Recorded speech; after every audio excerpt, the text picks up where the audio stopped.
When you're meditating, it's very difficult to sit still. It's also very difficult to sit still while you're being attacked. Hello, my name is Michael Glenn. In this episode of the Dojo Show, we're studying the kamae fudoza. In fudoza, you're supposed to sit very still, but if you're being attacked, you need to be able to move and evade and escape.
Tonight we're going to be doing suwari gata, which is sitting techniques, or sitting kata.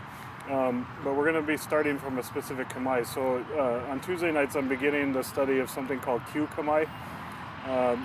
Kyuu means 9 and kamae means stances or attitudes. So the first kamae we're going to start with is something called fudoza. It looks like this basically. James, can you scoot a little bit just for the light? So I have my right leg in front with my foot up against my calf here, and my left leg is tucked under my ass, basically. So it's called fudoza. I'll turn around so you guys can see that. So you have your left leg down like this, and you basically just sit on it, and that's a basic fudoza. Okay. So this kamae is interesting. There's a lot of philosophy along with fudoza. Fudoza means a movable seat.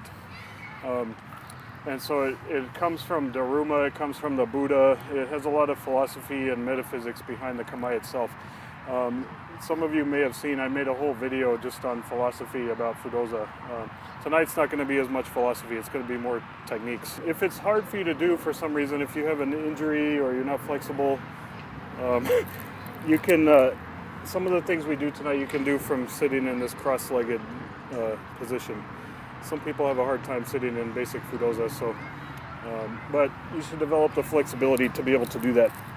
So the first thing we're going to work on with fudoza is our basic ukemi from fudoza. Okay, so if I'm going to roll out of fudoza, it's pretty simple. I'm already seated, so I don't have very far to fall. So there's two approaches you can take. One is just to take from this position and just roll. Okay. Another one, which I actually maybe prefer a little bit if you have the time, is for you to actually come up on your toes first and then roll. Okay. So you engage the ground. You from fudoza, I come up to my toes and roll. Okay, and then I can go back to fudoza if I want. Okay, but you can, like I say, you don't have to use your toes. You can just from fudoza, you can just roll out. Okay, so try both of those methods, please. One thing you can think about for rolling from fudoza is these knees are the first contact point with the ground here. Yeah, so like if I'm rolling from fudoza, I'm already in the shape to roll. So yeah, I can just, my knees are already there. So that's something, if you want to practice, you can start rocking like that in practice. Because your knees are already there. They become a point on the ground, a pivot point. Most of you have done this before with me, but I'm going to show the next one. So from fudoza, again, I'm going to do a back roll. So again, like I say, I can just, from this position, I can just do it. I don't have to change anything. So from here, and then I can finish in fudoza too. Okay, so if I turn around, just so you can finish in fudoza if you want. like that. All right, everybody want to try? For our basic back rolls, one hand goes flat out to the side and the other hand goes behind the head. So this hand you leave on the ground and it's used for support, right? And then as you kick over, you're going to kick over that arm, and then this hand protects your head. So it's just receiving the ground behind you. You can, when more advanced, you can do these no-handed or whatever, but the basic one starts with the hands. If we do it without the fudoza, just because I don't want to confuse you, our normal position is having this leg out and then this hand out. And whichever leg is out, I'm going over that shoulder. Okay, so watch how I do that.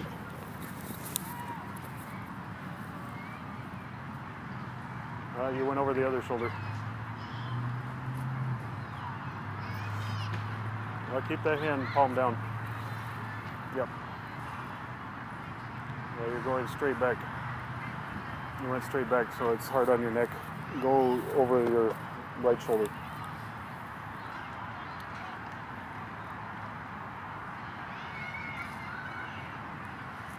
Almost.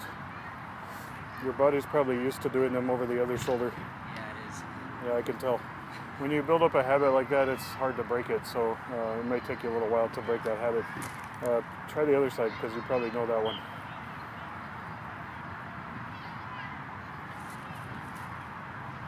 Yeah, see? No problem. Yeah. I can tell. Yeah, you have that habit of just doing the one side, so you got to work on the other. Yeah. Yep. Everybody has one side that's easier for them than another, you know? Yeah. The next one we can work on is the sideways roll. So from fudoza, let me do it this way so the camera can see. So from fudoza, I can leave my legs where they are and just come this way. Okay. Again, I'm in fudoza here if I want to go that way. I just leave my legs where they are and come up. Okay? It's pretty simple. If you guys have a problem with leaving your legs underneath you, again, come up on your toes first, and then you can roll. Whichever direction I'm going, I'm going to point my elbow in that direction, and this hand is on the inside, and this one's on the outside. And then I allow my elbows to bend and become round. Like if you bend them too much, they become square. So you want to try to make a circle with your arms, and that helps you to roll. It keeps your shoulders rounded, you know. So if you bend them too much, they become square, and then you'll have a bumpy roll.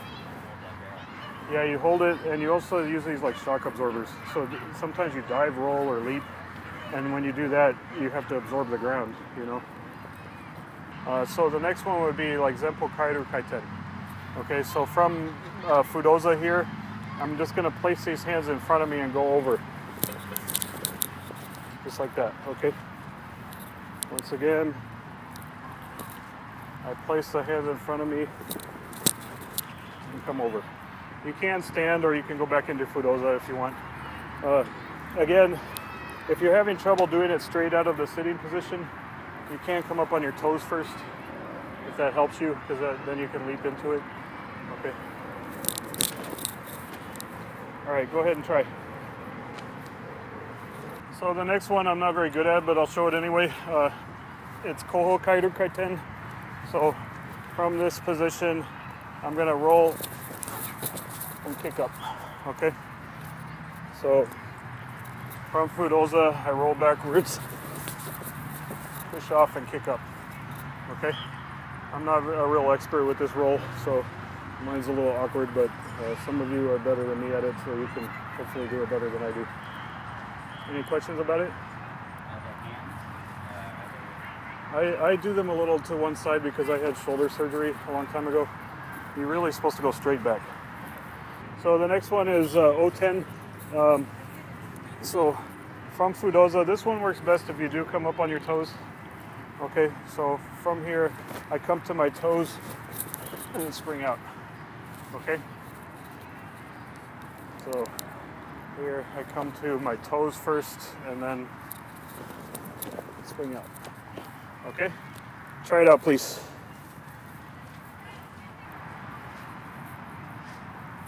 watch how I do my toes. So starting from fudoza, the first thing I do is engage my toes, both of them, nose and back and front.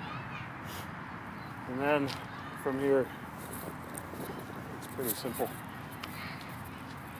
Yeah, so it's just a matter of learning how to engage the toes quickly. So it's just, you know. So what I want to be able to do when I come up on my toes, I want to come up in such a way that I can go any direction. So I've positioned my body now that I can go any direction. So I could go forward, I could go that way, I could go that way, I could go that way. I do that on purpose. So I come up and I position myself to be able to go any direction. Okay, so that time I went backwards diagonal. So that's like without coming up to your toes, right? You just go straight out of the sitting position. One more.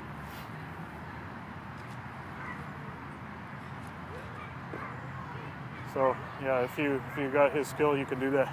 So the next one is mute Oten, and this one's very difficult. So you come up again to your toes and then leap out. Okay? So you want to try to do that kind of all in one smooth motion, which is not easy. So it's up on the toes and leap out. Okay? Try it out. Yeah, well, to do it, you really have to leap.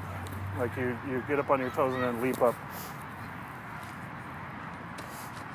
Yeah, it's important. Like, so from here, you get to the toes and you really want to leap, right? So I come up to the toes and I leap. All right, so when you sit down right now, change to a different position just to rest your legs. Okay. So you could go to seiza or you could go to just resting your legs for a second because we're doing this all night, so your legs are going to get tired. Fudoza is something that doesn't come easily to most Westerners. We don't sit in that position naturally in our society. We mostly sit in chairs. And so both fudoza and seiza, a lot of Westerners really have trouble with this sitting position. When I go to Japan and I'm in the dojo there, you'd be surprised how many people in the dojo, people with black belts, can't really sit like this. They're not flexible and it hurts. And so they oftentimes will end up being like this or like that, you know. And then they'll sit back down for a second and then you see them making faces because it hurts and then they get back up, you know. I've been doing it for so many years myself that it doesn't really hurt me. I can sit here for quite a while. Eventually my feet will fall asleep. But that happens to the Japanese too. When you see the Japanese sitting like this for a long time, their feet fall asleep and you see them eventually they go like that. Because your legs can't be bent in that position for so long without losing circulation.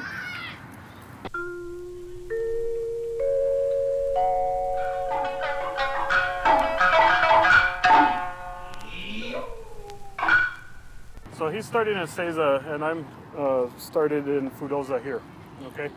So he's gonna punch at me and I just receive this way and strike, okay? You notice I'm not really leaving the ground, I'm staying on the ground. I shift here, okay, at this 45-degree angle. Okay, now I switch my feet and come back in and do this 3-finger strike. So he comes in with his punch, and he made here. See my body positioning? Okay.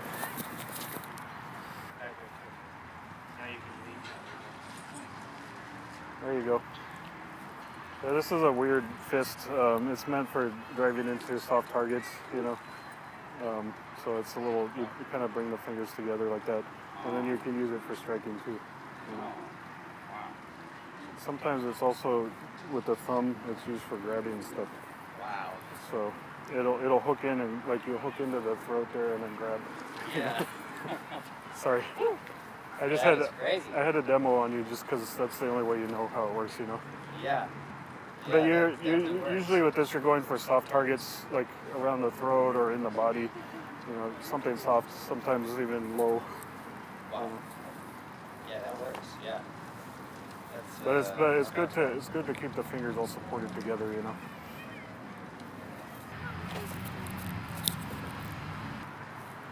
So one of the things that Hatsumi Sensei always tells us about fudoza is that it's like Daruma. I don't know if you guys know what Daruma is, but Daruma was a monk in the old days who supposedly meditated so long that his legs fell off. He started sitting in this position, and so then in Japan, like there's these figurines that they make that are round like weebles.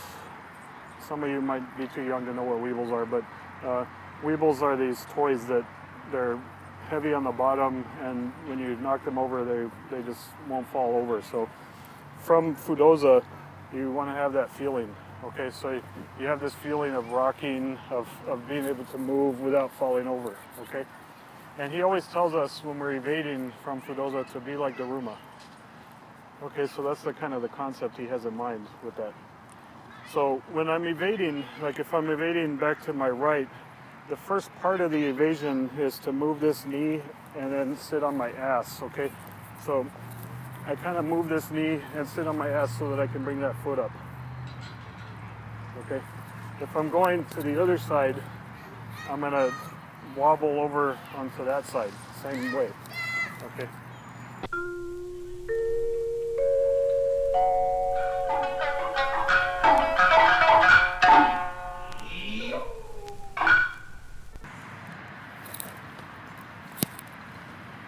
So when a punch is coming, if I evade, you see how this position in my body gets me out of the way. So Will's punching. So just by rocking, I'm already getting out of the way. Okay? Punch again. So just by this rocking motion, I'm already out of the way of the punch. And then I just have to move my feet. Okay, so he punches, so then I just switch my feet. But it's the rocking or the wobbling motion that gets me out of the way initially. And that's the way Soke teaches this, usually this suwari gata from fudoza. So I evade and I block, and then my shikkou comes in this way. Hatsumi no kata, okay? So there's this block here, and attacking across.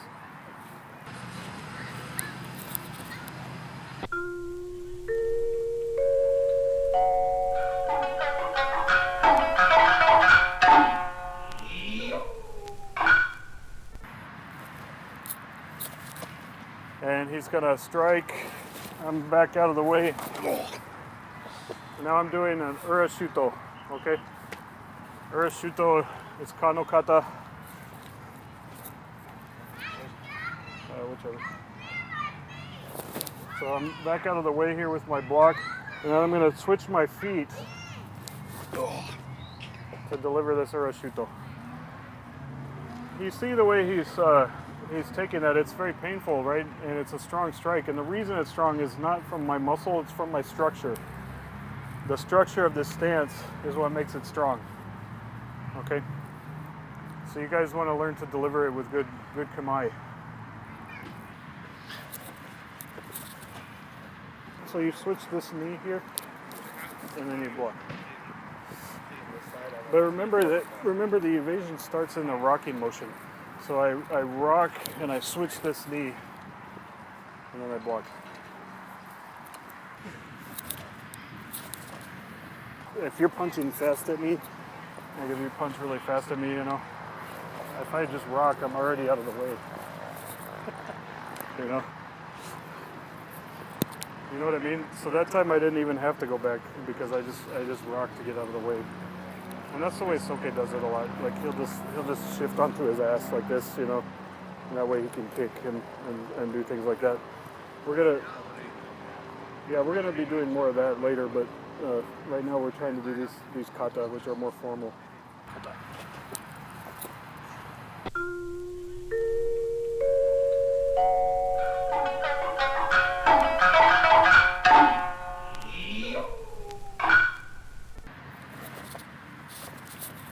It's fu no kata, so he's doing a low punch. Okay? Go wherever you like. So low punch this way, okay? And then I come in and strike. All right?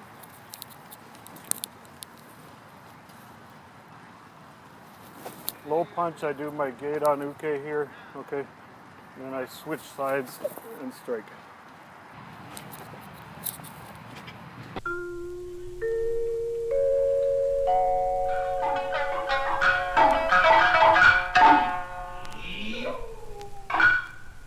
I shift my knee back, and then that gives me more space, more distance. Okay, if you need it. So he punches low. I block here. I do this strike, and then I kick.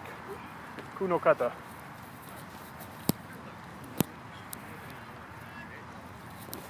Low block, eye distraction, kick. So I get my block here, and the block itself, as I come in for the eye distraction, the block upsets him. You see how it's affecting his kamae and his balance. This block at first is just on the arm, and then as I shift in here, it moves him. Okay. The eye distraction is just an eye distraction right now, but it could turn into a strike. Right? One more time. So I'm here. See that how that's moved him? Then that allows me to shift and kick. Okay? That kind of gives me the space for the kick. All right? So think about that, using that block to shift as you do your eye distraction. Okay? And then from here you step and kick. Okay, try it. For me also, structurally this is stronger. You know, it's very strong, and also from here I can go in any direction. That's what I like about it, you know.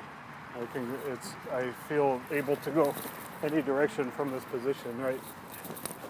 I can go in any direction. So whether it's leaping or rolling, it's very natural to go in any direction from there, you know. Whereas if you punch like this, now it's a lot harder to go in any direction. Going to the side from this position is difficult and kind of weird. And rolling too. But from here, rolling is just natural. So that's why I really like that position. So without a partner, I just want to show the movement here. So first I do my block here. Now when I'm going to kick, I'm going to shift onto this knee. Okay, so I shift onto this knee so that I can kick. Okay? So if I do my low block and this knee is up, I have to shift onto it to be able to kick. Okay? That's important. So somebody punch. Maybe do the right side. Yeah. So low block here, right? This eye distraction. I shift onto this knee. And kick. Okay, so that knee is important. One more time. He's not doing the low punch. Shift to here. You can control the leg too. Okay. Your attacker, unlike Jesse, is supposed to punch low. Okay. So try to get that part shifting on the knee. That really sets it up. And you notice with him, because of his angle, I'm blocking and I'm shifting to my knee over here. Okay. So depending on where they are, you can block and you can shift forward and kick, right? Or you can block and shift to the side and kick. So you can kick in all different directions. Go ahead, try, please. Put that knee on the ground, Jesse, and then kick. Yeah. First I block before my knee goes on the ground. Yeah, if for some reason you end up really close, right? So he punches, and I'm just really close like this. As I shift, I can kick with my own knee. Okay. So I slipped the grab there, but once more, if you end up really close like that, like you're in tight like this and you don't have a lot of space, you can come in and use your own knee. Right? Yeah. your other knee, right? Sorry. It looked like you had control of his other knee with your knee. I was I had my hand on it just to control his body. But so the eye distraction turns into a grab, like a Muay Thai style, and you kick with the knee. If you don't have enough distance. All the suwari gata there's a lot of them in the Bujinkan, mostly from Shinen Fudo-ryu and Takagi Oshin-ryu. Those are the kind of window to ground fighting. And normally when you're fighting from fudouza, like if James were to punch or something, normally it's this kind of stuff, right? Okay, so it turns into more ground fighting, right? So, starting from fudouza is sort of the intro into that kind of stuff. And then it also, I think it's very practical for if you get attacked while you're seated, like in a chair even, just learning how to move while you're seated and deal with an attack, fudouza can help you learn that. So I think it has a lot of practical use once you start to understand it.